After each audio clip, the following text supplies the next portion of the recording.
Turning your engine 1A670.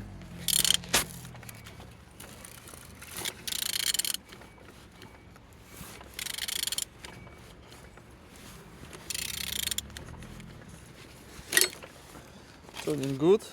The front engines looks good, as you can see. Look as well on the Z side. You don't see any damage. All windows without water. Gearbox unbroken.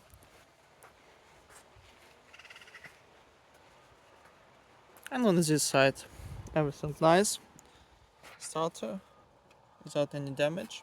Altimeter look nice. And on the top, plastic cover have a damage, but all connectors and injectors looks good. And on the bottom, no cracks, no leaks. And turning your engine 1A670.